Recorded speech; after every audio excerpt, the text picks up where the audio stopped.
مساء الخير، ازيكم حبايبنا؟ عاملين ايه؟ لو اول مره تشوفيني يا اختي ما تنسيش تحطوا لايكات. احنا عاوزين الفيديو دوت يجيبوا لايكات كتير قوي قوي قوي قوي قوي، ويا ريت تسمعي الفيديو من اول دقيقه لاخر دقيقه، ماشي؟ لان اللي هقوله في الفيديو دوت مش هقوله تاني، فاهمين؟ مفيش حد يسالني بقى في لايف يوم وزياده ولا الكلام دوت. عاوزاكم تسمعوا الفيديو كويس كده اهوت، وتصلوا على النبي كده وتحطوا لنا لايك حلو عشان الفيديو يترفع وفي ناس كتير تشوفه وما تجيش تسالني في اي اسئله تاني، ماشي؟ اوكي؟ قولوا اوكي يا اختي انت، صلوا على النبي كده اهوت ونبدا مع بعض. كنا عاوزين كوبايه نسكافيه بس يلا بقى، مش مشكله. الفيديو بتاعنا النهارده في ناس كتير كتير كتير كتير بتسالني هو انت مطلعه يا ام زياد، هو انت اتطلقتي يا ام زياد؟ فانا حبيت ارد عليكم في فيديو عشان يعني انا عاوزه اعمل الفيديو ده من زمان، فاهمين؟ من زمان قوي عاوزه اعمله، بس بيحصل ظروف مثلا وكلام كده. هحكي لكم في فيديو اللي حصل، بس انا عاوزه اطمنكم عليا عشان في ناس كتير بتسالني في نفس السؤال ده، اتطلقتي يا ام زياد؟ اتطلقتي يا ام زياد؟ اتطلقتي يا ام زياد؟ اتطلقتي يا ام زياد؟ ايوه ام زياد اتطلقت من فتره كبيره، مش فاكره قد ايه بالظبط، بس ايوه انا انفصلت عن ابو عيالي بقالي فتره كبيره قوي قوي قوي. طب ليه كده يا ام زياد؟ العشره والسنين والكلام ده. بصوا يا جدعان، بصوا النهجه ديت هتحسوها انتوا بقى. انا استحملت مع ابو عيالي فترات كتير، فتره كبيره قوي قوي قوي قوي، كانت فيها مرار كتير قوي قوي قوي قوي، يعني كان بيحصل فيها حاجات. انا استحملت كتير، انا اصلا حملت اسيه، بستحمل كتير قوي قوي، مشاكل، خناق، ضرب، شتيمه، سب، حاجات كتيره قوي. اتحملت ان انا كنت دور الام والاب في البيت، يعني مثلا انا عيالي الخمسه انا اللي بربي، يعني لو مثلا الحبيبه غلطت او محمد او زياد او لولي انا اللي بقول كخ وانا اللي بقول عيب وانا اللي بقول كده اهوت، انا الام والاب. باباهم شايل ايده خالص من تربيتهم نهائي نهائي، يعني انا اللي متحمله، مش هنتكلم عن فلوس، لا انا اللي متحمله تربيتهم من، على فكره، من يوم الولاده. يعني محمد ابني دلوقتي عامل بتاع 18، انا اللي متحمله تربيته من ساعه ما ولدته، سواء راح لدكتور انا اللي بوديه، سواء يعني مش عاوزه اقول لكم يوم اي حاجه انا اللي بوديه، المدرسه انا اللي بودي له الدروس، والمدرسه والامتحانات انا لوحدي، انا اللي شايله دور الست والراجل في البيت، سواء مثلا حاجه باظت في البيت انا اللي بجيب الصنايعي وبقف معاه والكلام دوت، وبيحصل مشاكل وفي الاخر مش عاجبين، فاهمين؟ انتوا لما تعملي كل حاجه مع جوزك وتقفي جنبيه وتسانديه، لو مثلا محتاج فلوس بتديله، لو ظروفه في الشغل وقفت ومعاكي دهب بتاخديه وتساعديه، في الاخر انت بتكوني محتاجه كلمه كويسه في الاخر، ومحتاجه كلمه طب يعني حد يطبطب عليكي. انا بقى ما كنتش بلاقي ده خالص، يعني كنت بعمل كل حاجه، كنت ام وزوجه و شايله كل حاجه فوق دماغي من وانا صغيره. انا متجوزه وانا عندي 15 سنه، 15 سنه يعني طفله صغيره دخلت في بيت عيله، اتمرمطت من سلفه، من اخو جوز، يعني انا اخو طليقي دوت مره كسر عليا الباب ومد ايده عليا، كنت حامل في حبيبه، كنت نايمه عريانه. فبصوا شفت المرار الاسود، شفت بيقولوا شفت ايه، قرن الخروب، شفت بلاوي سودا من هنا. كنت بدعي ربنا طول عمري ان انا اطلع من البيت ده سليمه، دايما كنت هقول انا اطلع ميته من كتر حاله الدم والعصبيه اللي كانت بتحصل لي، بس كنت بدعي ربنا ان ربنا يكرمني. وعاوزه تطلقي من امتى يا مثلا؟ انا كنت عاوزه اطلق من حوالي 5 6 سنين، من زمان قوي، من زمان قوي، ممكن من اول سنه جواز كنت عاوزه اطلق. وابويا كان بيقعد يقول لي استحملي يا بنتي، استحملي يا بنتي، فانا كنت ببكي على نفسي واستحمل، اجي على نفسي واستحمل كتير، اروح لبابايا اغضب ايام كتيره وبابايا يرجعني تاني يقول لي استحملي، انت اللي عني، انت اللي اتجوزتي وانت الكلام ده، فاستحملي، مفيش خراب بيت، ما عندناش بنات تتطلق والكلام دوت. بس جيت في فتره بقى يا جدعان خلاص، يعني من حوالي 4 سنين، انتوا لو بتتابعوني في متابعه عند اسمها سلافه، تعتبر اختي، انا حكي لها، لو سلافه خش اكتبي يا سلافه. وعندي نهاد برده متابعه عندي، اللي كانت بتجيب لي هدايا دي، كنت حكي لها كل حاجه.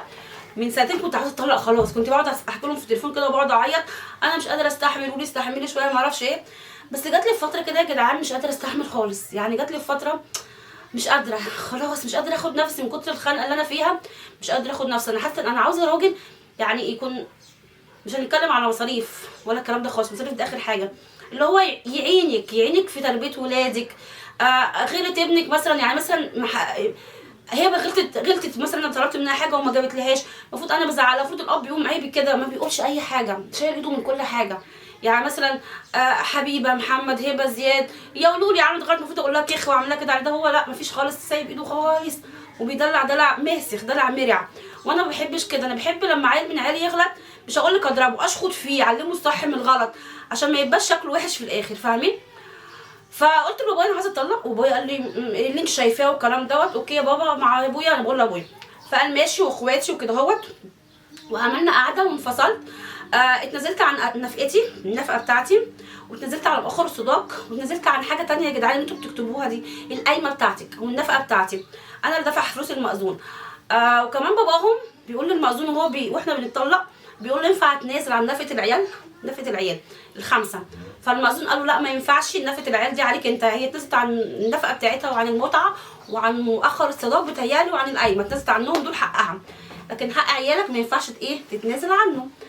فقال له ما هي بتشتغل ومعايا فلوس وكده، قال له لا ده حتى هي لو مليونيره لازم نصرف على عيالك. اوكي اتطلقت خلاص خلصنا، عشت بقى ببيتي، عرفت يعني اصرف على عيالي، فضلت ان انا اعمل شويه لايف، شويه اقبض هنا، شويه اجيب يمين اجيب شمال عشان اجيب كل حاجه لعيالي. كنت بروح ازور بابايا، بروح واجي عند بابايا وكده، بابايا عارف كل حاجه واخواتي والدنيا تمام والحمد لله، ولا نفقه ولا رفعت عليه قضيه نفقه ولا خلع ولا الكلام ده، كله طالع كده بصوا بالحب وبالموده، ولا انا مش عاوزاكم ومش قادره اكمل والكلام دوت. فخلاص كل واحد راح لحاله.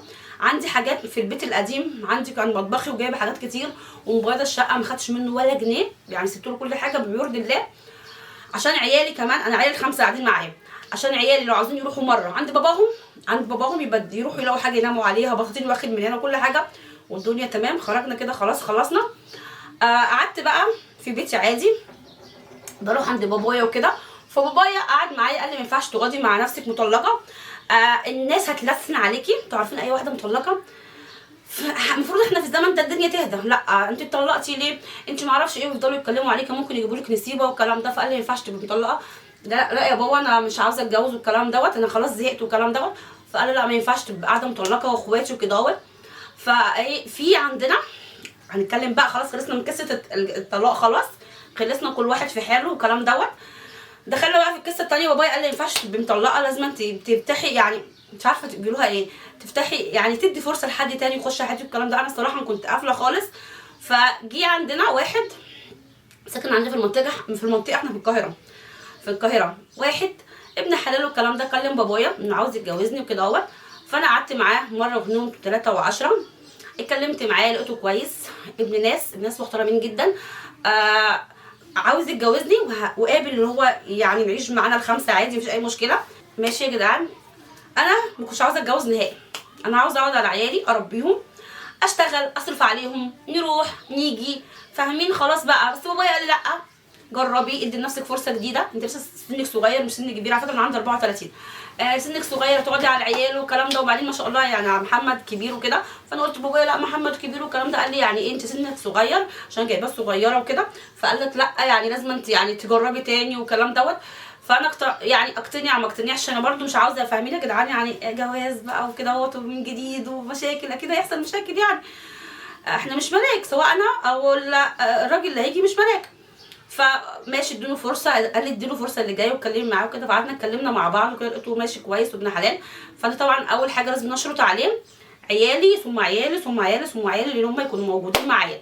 اوكي اتجوزنا يعني هتتجوزي واحد لازم عيالك يكونوا موجودين معاكي، سواء انت راجل بقى واتطلقت نفس الكلام، عيالك يروحوا لك وتبقوا تودوا مع بعض، ما ترميش عيالك وتقول لهم لا مش عاوزهم معاك، سواء انت ست نفس الكلام، لان العيال ما لهمش ذنب، لازم يكونوا مع امتهم. فانا قعدت معاه قلت له 1 2 3 يعني عيالي هيكونوا معايا، هبه وزياد وحبيبه ومحمد ولولي. اوكي مفيش مشكله، قال لك مفيش مشكله والكلام دوت. ماشي هنمشي في اجراءات بقى الجواز. جبنا مأذون، بابايا كان موجود واخواتي، وهو برده مامته واخواته، عنده بقى 3 بنات وعنده ولد شبابين ولدين. قعدنا كلنا عملنا قعده وكتبنا كتاب مفيش مشكله. وخد لي شقه في القاهره عند بيت بابايا، شقه مفروشه ما شاء الله جميله جدا، 3 اوض وصاله ومطبخ امريكاني، الشقه جميله جدا، باذن الله هنبقى نصور فيها، احنا بنروح حبه هنا وحبه هنا فاهمين. جاب لي كل حاجه من مجاميع اوضه نوم، كل حاجه جديده، بس مش بنقعد فيها كتير لان هنا الشقه هنا بصور فيها فاهمين. فبنروح هناك بينزل شغل وبيرجع، يعني مثلا يومين هنا يومين هنا، وعيالي معانا بنتنقل في اي حته، العيال معايا فاهمين، مش سايباهم، مش بيروحوا لباباهم الا يوم واحد في الاسبوع، واليوم دوت يبقى باباهم ساعات يتصل بيهم يقول لهم انا مش موجود انا في الشغل والكلام ده. بس انا بوديهم الخمسه يوم واحد في الاسبوع، ومعاهم لولي كمان عشان يقعدوا معاه، عشان ما يجيش في الاخر يقول لك يعني سابت عيالي الكلام ده. قلت له عاوز تاخدهم ان شاء الله هنا اسبوع وهنا اسبوع مفيش مشكله، عيالك وعيالي ويعني يروحوا هنا اللي هم حابينه، بس هم حابين يقعدوا هنا، يعني عيال بيحبوا مامتهم. خلاص بقى يا جدعان اتجوزنا، دخلت تجربه تاني مع شخص جديد، الحمد لله التجربه كويسه، بيحب عيالي وبيحب عيالي كلهم، بيعاملهم كويس جدا جدا، بيعاملهم بما يرضي الله. هو اكبر مني بسنه، انا عندي 34 وعنده 35، اكبر مني بسنه. بيعامل عيالي كلهم كويسين، مش بيعامل واحد واحد لا، بيعامل كله كويس، وبيقعد ينصحهم في اي حاجه بيعملوا غلط بينصحهم، بيكلمهم كويس، بيراعي ربنا فيهم، بيصلي، عارف ربنا، بيحب كله، بيحب لولي بقى عشان لولي طبعا بيبي الصغنونه اللي في البيت. حتى لولي من حبها فيه بتقول له يا بابا، يعني ما بتقولوش من كذا مين، لا بابا، بابا راح بابا جه. يعني ساعات بتبقى احنا انا وهي قاعدين في الصاله تسيبني وتقعد معاه هو، تقول لك بابا، اقول لها بتحبي مين يا لولي، تقول لي بابا. فاهمين؟ اكيد هو طريقته كويسه معاها، ما اظنش اللي هو بيعملها لو عاملها حلو قدامي انا ووحش من ورايا اكيد هتكرهه. فاهمين؟ فهي بابا بابا بابا. فالحمد لله ربنا بعودني بواحد كويس، يعني عودني عن الايام اللي فاتت، الايام اللي انا شفت فيها ايام، بصوا مش قادره اقول لكم، ايام سودا جدا جدا. هتقولي استحملي يا مزاد، والله العظيم استحملت كتير يا جدعان وتعبت، تعبت جدا جدا. لما تكوني قاعده في بيت عيله ومثلا اخو جوزك يهينك، يجي عليكي ولا يزقك ولا يمد عليكي ولا يكسر عليكي باب وانت نايمه بقميص نوم وانت حامل قررتي تولدي، وجوزك ما يقفش يجيب لك حقك، يقول لك وانا اعمل ايه ده اخويا، تتكسري كتير في بيت عيله وما فيش حد يجيب لك حقك، فدي حاجه اهانه. لما تكوني انت شايله البيت ده تشيليه على راسك انت، تشيلي دور الست والراجل في البيت، يعني ست وراجل.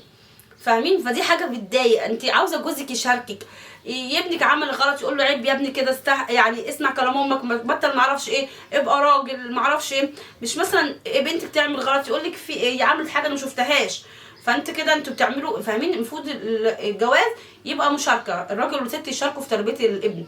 فاهمين؟ يعني ابنك لما تيجي كده تجيبي بيبي غلط، المفروض الام بيقولوا الام حنينه والاب هو اللي بيربي، مش يربي اللي هو يضرب، يربي اللي هو ابنه عمل حاجه غلط يربيه، مش انا اللي اشيل تربيه ولد وتربيه بنت، تربيه خمسه. هتقولي لي ما انت دلوقتي بتربيهم لوحدك، لا جوزي بيساعدني معاهم، بيساعدني معايا وانا بربي، خلاص بقى دلوقتي انا بقيت الام والراجل ومعايا جوزي. لكن الاول باباهم شايل ايده من كل حاجه، كل حاجه، لا الا بحاجه واحده بس، لو عملوا حاجه حلوه يقول لهم شاطرين شاطرين، لو عملوا حاجه غلط يشيل ايده. انا بقى الام اصحح وانتوا ما اعرفش ايه وما اعرفش ايه وما اعرفش ايه. في الاخر طبعا انت لما بتقعدي تزعقي كتير لعيالك كتير كتير، فالعيال ممكن تكرهك، ممكن تقولي هي امنا بتزعلنا ليه، وبابانا ما بيزعقش، وبابايا شاف الغلط وما اتكلمش، ماما شافت الغلط وبتزعق وبتعاقبني، طب ايه ده، مين الصح فيهم؟ فالعيال مخهم هيتشقلب. فاهمين؟ فلما بنتك تعمل غلط الاب يقول انت غلطانه، والام برده نفس الكلام، وده يقول ده يشد وده يرخي شويه وكده اهوت، فالدنيا هتمشي. لكن انت تشيل ايدك وتعمل نفسك كده اهوت، والام هي تقعد تزعق وتضرب وما اعرفش ايه وما اعرفش ايه وما اعرفش ايه، فالام في الاخر تبقى شكلها وحش قدام العيال، والاب سلس كده على الاخر. فاهمين؟ سلس على فكره السلاسه بتاعت الابات، لو الاب سلس شايل ايده غلط، يعني ممكن بنته تعمل غلط، ممكن بنت تمشي مع شباب، ممكن بنت تتكلم صبيان في التليفون، ممكن تعمل حاجات غلط، وابنه برده لو سلس معاه ممكن يشرب سجاير.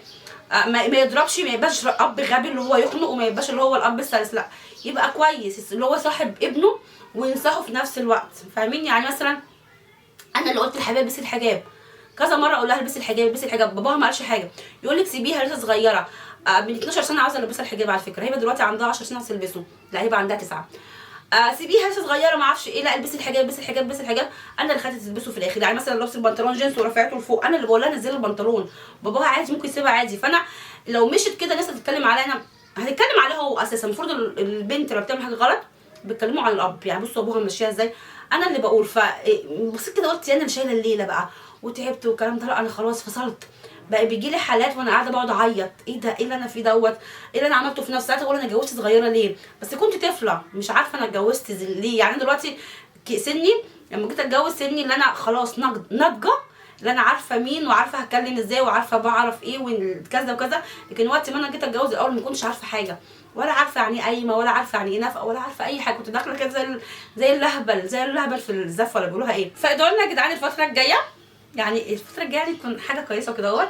بصوا بقى هنتكلم بقى عن جوزي بقى التاني. هو راجل كويس جدا جدا جدا جدا جدا جدا فوق الخيال. اهله كويسين معايا، مامته اخواته كويسين جدا جدا، بس بابا متوفي.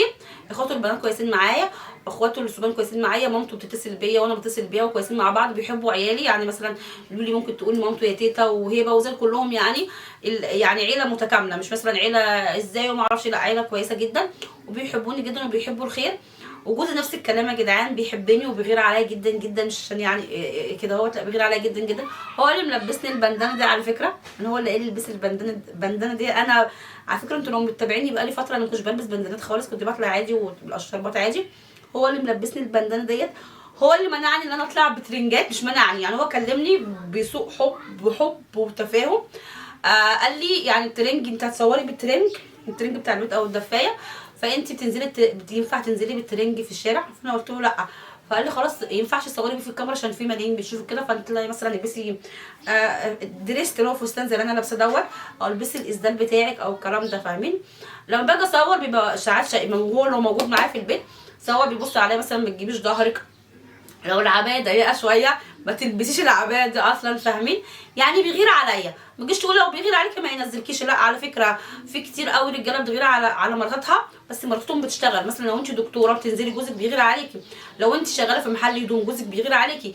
يعني في ناس كتير بيشتغلوا زي مثلا الكوافيره بتنزل تشتغل في الكوافير جوزها بيغير عليها، ممكن يتعامل مع رجاله.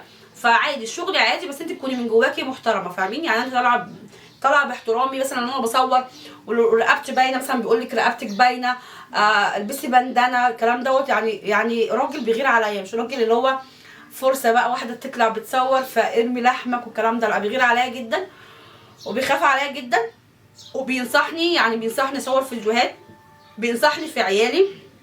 يعني مثلا مش واحد غبي يا جدعان، يعني مثلا محمد عاوز يحلق مثلا بيقول لي اديله كذا، اعملي كذا، فاهمين؟ لولي مثلا بابا هات 10 جنيه، تدي بابا هات 10 جنيه، 10 جنيه بالنسبه لها جنيه بس تقول عليها 10 جنيه، هو يديها 10 جنيه.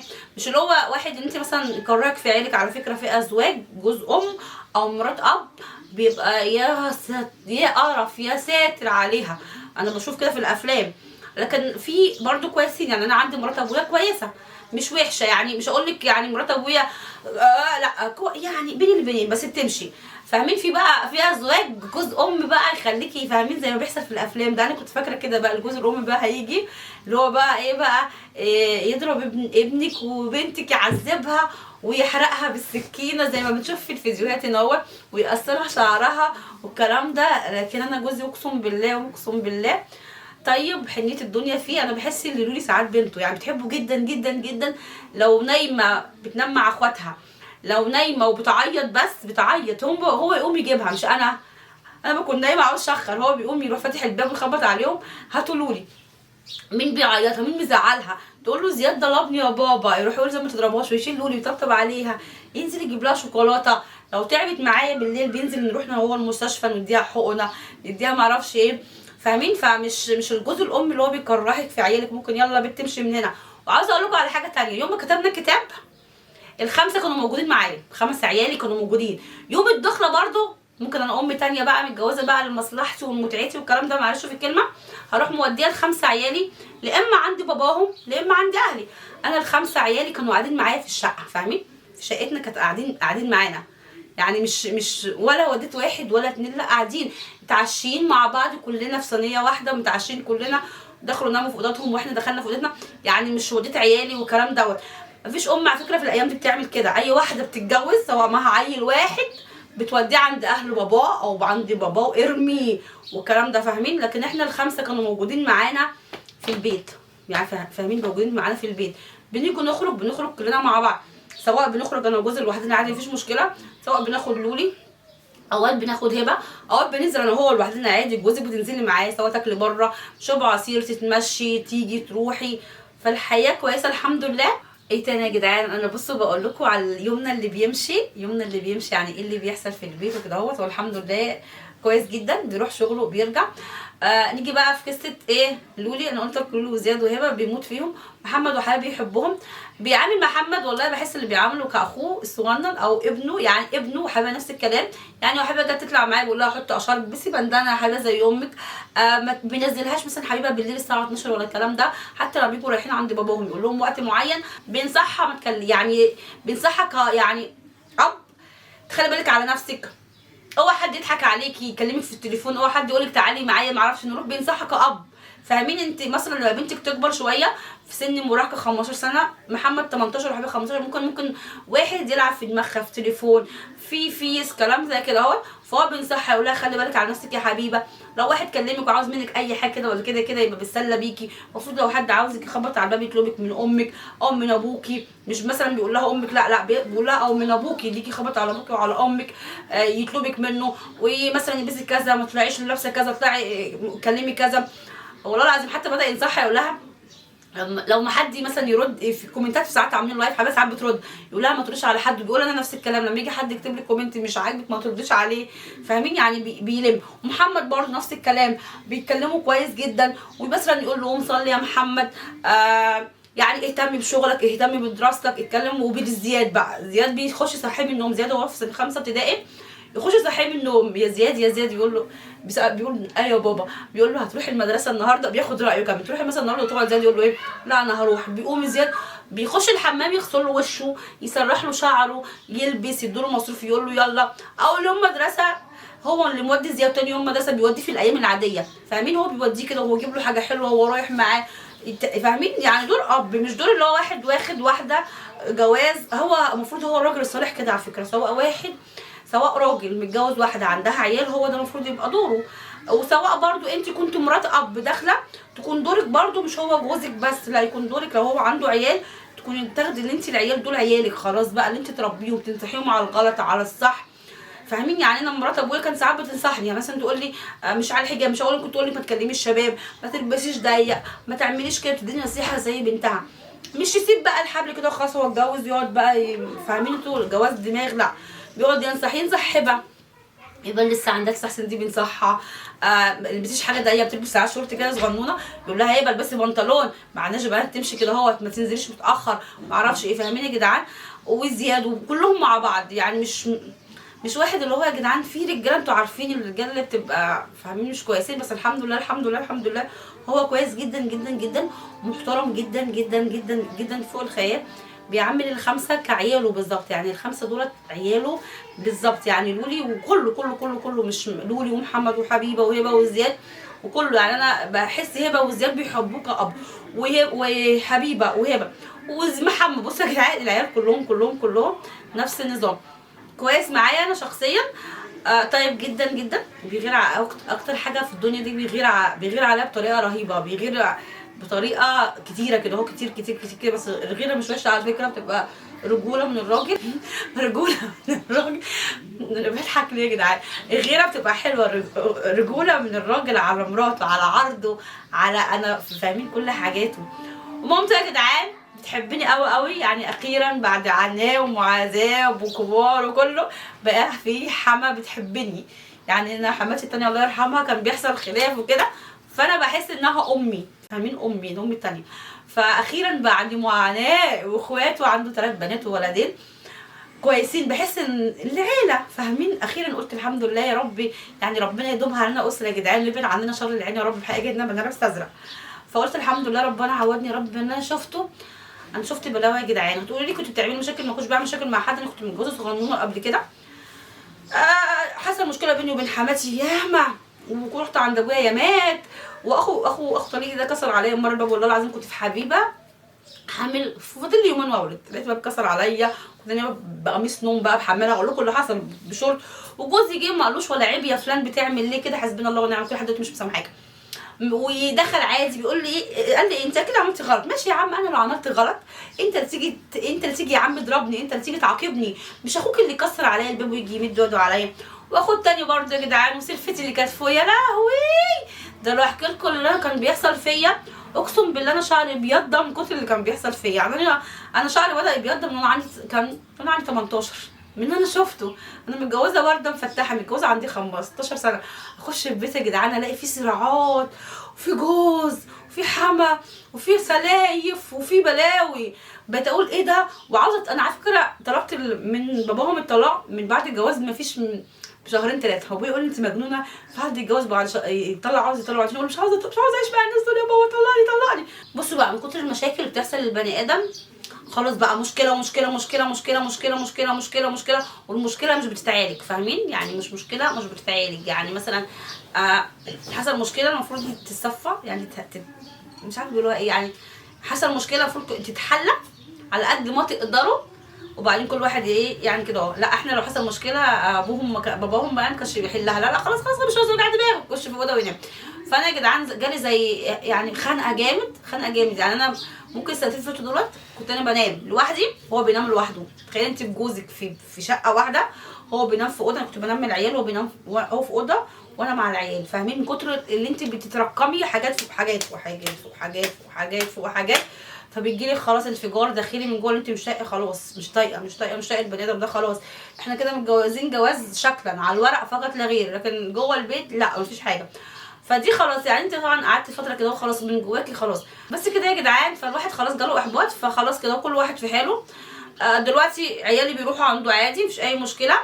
مفيش نفقه على فكره، مش بياخد نفقه منه. بيدفع كام في الاسبوع؟ مش هتصدقوا، 200 جنيه والله العظيم، 200 جنيه. واوقات بيبعتهم 150 جنيه في الاسبوع. تخيل انت 150 او 200 جنيه يعني في شهر ب 800 جنيه او شهر ب 600 جنيه. واوقات مش بيبعت خالص، اوقات يقول لك انا تعبان عندي برد يعني 800 جنيه. وانا كده اهوت بقالي فتره كبيره ولا رفعت عليه قضيه نفقه ولا قضيه معرفش ايه، وبودي له عياله. فاهمين؟ يعني بودي له عيالي يشوفوا، عشان ممكن اقول لك امنع عيالي عادي جدا ويوم يرفع قضيه رؤيه وعامله لكم بقى مشكله. لا انا بودي عيالي حبا عادي، روحوا لباباكم. بس المفروض انت تزود بقى، يعني المفروض 800 جنيه في الشهر، في الشهر في اللي احنا فيه ده ما يمشوش. بصوا مش هيمشوا حاجه، يعني سواء درس ولا اكل ولا شرب، ده كيلو لحم ب 200 جنيه ولا معرفش ايه ولا ايه ولا ايه ولا ايه ولا ايه، فكل حاجه بتبقى على دماغي انا. فعشان ما يجيش حد يقول لك انت ما اعرفش ما فيش نفقه، يعني ايه 200 جنيه؟ اقسم بالله 200 جنيه هتعمل لك ايه؟ ولا تاكل ولا تشرب وتعمل اي حاجه. فاهمين؟ فانا العيال قاعدين معايا طول الاسبوع عادي، انا اللي باكل وانا اللي بشرب وانا اللي بودي مدرسه وانا اللي بعالج اذا الطفل عي او عيل عي. عاوز يحلق محمد انا اللي بدفع، عاوز ما اعرفش ايه ما اعرفش ايه، اكل شرب مصاريف كل حاجه كل حاجه على دماغي انا.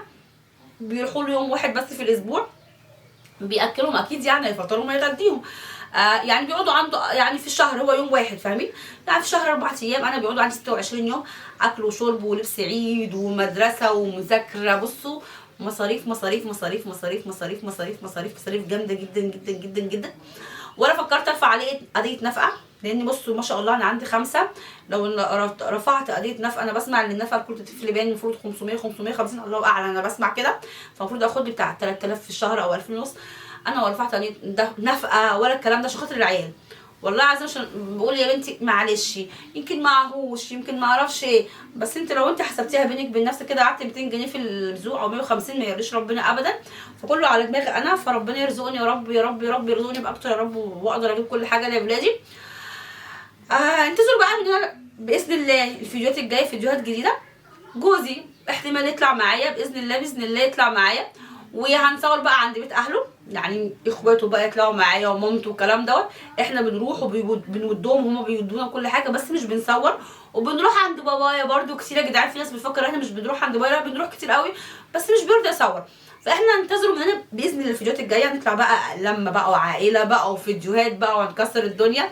جوزي يطلع معايا بقى ونعمل لكم فيديوهات بقى العروسه يا جدعان، ما انا عروسه يا جدعان. هنعمل لكم فيديوهات العروسه والعريس بقى، فيديوهات حلوه باذن الله تعجبكم. يفضلوا يقولوا ده انت عروسه ما اعرفش، انا الحمد لله عندي 34 سنه يعني لسه ما اتجوزت اهو. وباذن الله هنصور لكم بقى في الشقه الجديده بتاعتنا فيديوهات بقى حلوه كده اهوت، فيديوهات بقى الصباحيه والحاجات زي كده. اقسم نعمل فيديوهات كده يعني نفك شويه عن عن نفسنا شويه كده اهوت، وبلما بقى البيت والعيله والاسره والكلام دوت. فيا جدعان انتظروا مننا فيديوهات كتير كتير كتير كتير. نطلع بقى نروح بقى انا وجوزي بقى عند مامته، بابا متوفي واخواته بقى، مامته ست كبيره زي مامتي بالظبط. نطلع بقى فيديوهات بقى انا وحماتي بقى كده اهو، تنزلوا مننا باذن الله. عاوزين نعمل يوم بقى شهر عسل بقى، نروح بقى يوم عسل او شهر عسل، تنزلوا مننا فيديوهات بقى، وهنسافر وهنروح وهنيجي. بنعمل ده كله بس مش بنصور. فاهمين؟ بنصور انا وجوزي حاجات خاصه، يعني بنصور. هو ما كانش حابب يظهر ولا حابب يقول لي انت مين والكلام ده، بس هو مش حابب يظهر. بس المره الجايه بقى من كتر الضغط يا جدعان هيظهر. فانا عماله هتظهر هتظهر هتظهر، هو بيبتسم وكده. ومامته قلت لها، قالت لي مفيش اي مشكله يا بنتي، واحده واحده. يعني عندهم خجل من الكاميرا. فاهمين؟ اي حاجه جديده عليه فعندهم خجل. انا بابايا عنده خجل من الكاميرا جدا. فاهمين؟ صورت معاه صوره هحاول انزلها لكم. وبيحب احسن حاجه يا جدعان ان هو بيحب بابايا وبيحب اهلي، يعني غير مش عايزه اقول غير الشخصيه الثانيه. يعني الشخصيه الثانيه كانت بتروح عند اهلي كانت بتطلع، كانت تستنى تحت مش عارفه فعلا. بابايا طيب جدا يا جدعان وحنين وهادي. بابايا هادي. ممكن هو شاب كان عصبي شويه علينا احنا بس مش على حد. فانا جوزي الثاني لما بيجي يطلع بيجي يوديني عند اهلي، هو اللي بيقول لي بصوا يا جدعان، هو اللي بيجي يقول لي في رمضان ده قال لي نروح عند باباكي. فاهمين؟ فانا ما بحبش اخرج في الصيام وكده، فروحنا وقعدنا بابايا. اول ما دخلنا من باب البيت بابايا كان دقنه كبيره، فاهمين انتوا؟ فدخل جاب اللي هو البتاع اللي بيحلقوا بيه ده، الفرشه والحاجات دي. فقعد بقى عمل، بعد محمد جاب اللي هي الموز ده اللي بتحلقوا بيه، فقعد بقى عمل بتاع كده اهوت، وقعد حلق له وراح مسح له وشه. بابايا عنده السكر في رجليه تبقى منفوخه كده جامد، مش بيقدر يقوم، لازم الاتنين يسندوه كده اهوت. فقعد بقى عمل له وشه وحلق له، وراح جاب مشط كده سرح له شعره بقى وظبطه. فاخدنا صوره انا وبابايا هنزلها لكم. فاحلى حاجه لما جوزك يحب اهلك، سواء باباكي او مامتي، مامتي متوفيه وبرده بيعامل مرات ابويا كويس، يعني مش بيعاملها كويس يعني، بيقول لها يا ماما كمان. واخواتي برده، اخواتي بيحبوه، يعني اخواتي اخواتي محمود وابراهيم بيحبوه، فاهمين؟ بيحبوك يعني. مش بيطلع عندنا بيسلم عليهم ازيكم، مش مثلا ما تروحيش عند اهلك، لا هو بيوديني وبيقول تعالى نروح عند اهلك، ما اعرفش ايه، ننزل نروح كده اهوت. فانتظروا مننا باذن الله فيديوهات في الشقه الجديده، هنصور لكم بقى عاوزين نصور حاجات زي كده، روتينات بقى وطبخ وحاجات زي كده، وهنصور برده هنا يا جدعان، هنا وهنا برده، ما هنا بيتنا وهنا بيتنا، فاهمين؟ انا قلت لكم كل حاجه عشان مفيش حد يخش يسالني على اي حاجه في اللايف. طلقت يا ابني؟ قلت لكم اتطلقت ليه يا ام زي ما صورتيش من زمان؟ فيا جدعان في مش عارفه، انا قلت بابايا صور وبابايا قال لي لا الناس هتشمت فيكي، في مثلا هقول يا جدعان في 100 بيحبوكي، في 10 مش عارفه ايه بيكرهوكي ولا بيقولك ايه، الناس هتشمت فيكي ما تقوليش. وانا كنت عاوزه اقول، يعني انا عاوزه اقول، بس بيقول لك لا الناس هتشمت فيكي، الناس هتقول ما اعرفش ايه عليكي الكلام دوت، ما تروحيش ما تقوليش دي حاجه خاصه بيكي انت. فانا بابايا واخواتي لا نقول، لا ما اعرفش ما نقولش، ما نسوي. انا كنت عاوزه اصور لكم من زمان، نقول ما نقولش عشان برضه في ناس بتسال وعاوزه اقول لها، فبيقول لك لا لا لا لا. بس جيت بقى في ساعه قلت لا خلاص بقى، انا كده كده بصور فيديوهات واكل وشرب وروتينات وطبخ كل حاجه، فلا انا هقول لكم بقى على كل حاجه. رحت قلت عشان ما تجيش تسالوا بقى في فيديوهات في بتاعتين وما اعرفش ايه، فاهمين الكلام دوت؟ بس كده يا جدعان، انا تعبت جدا جدا من كتر الرغي اللي انا برغيه وعماله انهج. فبس كده اهوت هنقفل، وباذن الله انتظروا في فيديوهات جديده. واي حد برضه عاوز يسال على حاجه يسالها، بس اكتبوا كومنتات حلوه كده يا اختي، حطي نفسك مطرحي كده، حطي نفسك انت اتجوزتي وانت طفله صغيره واتبهدلتي واتهنتي واتعملتي، في الاخر جه خلاص، فاهمين؟ خلاص وخرجت من برضه بيرضي الله، ولا بهدلت ولا رفعت نفقه ونزلت عن متعتي المتعه اللي هي المتعه دي نزلت عنها، والنفقه ومؤخر استضاف والقايمه بتاعتي. حتى ابويا ما كانش عاوز تنزل عن قايمه، قلت له لا يا بابا يلا خير انا مش عاوزه ابيع مش عاوزه، خلاص سيب. دوت شقتي دي بشقتي انا جايباها بتعبي، فاهمين؟ بكل حاجه انا جايبه كل حاجه معاكم واحده بواحده تعبي انا. لكن هناك انا جايبه انترين بيتي، لو انتوا مش فاكرين انا سبته هناك، المطبخ سبته هناك، الغساله كانت غسلت سبتها هناك، كنت مبيضه الشقه والله العظيم. تبييض الشقه هناك كان مكلفني 5000 جنيه، ما خدتش منه جنيه. مركبه هناك زي لومه كده كبيره، سبتها هناك. سايبه حاجات كتير قوي هناك كتير قوي عشان عيل حتى لما يروحوا، يعني فاهمين؟ مش مشكله، كان ممكن اخدهم وانا جايه هنا وكنت ابيع كل حاجه، بس انا كنت سايباهم كده عادي. مش مشكله، اديك عن صحتي عن مالي عن اي حاجه، عن عيالي يروحوا يناموا فيها، مش مشكله، فاهمين؟ انتريه والله كنت جايبه ب 6000 جنيه، ما لسه ما كملتش سنه هناك، ان بيتي اللي هو في رمادي غير اللي بره. انا برده لما جيت انا جبت بيتي في رمادي، افتكروا انتوا الفيديوهات القديمه بقى وشوفوا، سبت كل حاجه. حتى يعني لما جينا ننفصل جه اخد بطاطين من البيت، بطاطين بتاعتي انا، فقال لي هاخد بطانيتين، قلت له خد، هاخد كبرتات خد، هاخد مرتبه خد، فاهمين؟ يعني مش اللي انا لا مش عايز ياخد بما يرضي الله كده وخلاص، مفيش اي مشكله. فربنا يصلح له حاله يا رب ويخلي له ولاده، وانا ربنا يصلح لي حاله يعني يكون كده اهو، فاهمين؟ بس خلاص كده يا جدعان الفيديو بتاعنا خلص. اي حد عاوز يسال حاجه اساله بس بادب يا ريت باحترام كده اهو. خلاص كده الفيديو بتاعنا خلص، كان معاكم مزيد وهبه، والسلام عليكم ورحمه الله وبركاته. باي باي. اتنسى اللايك.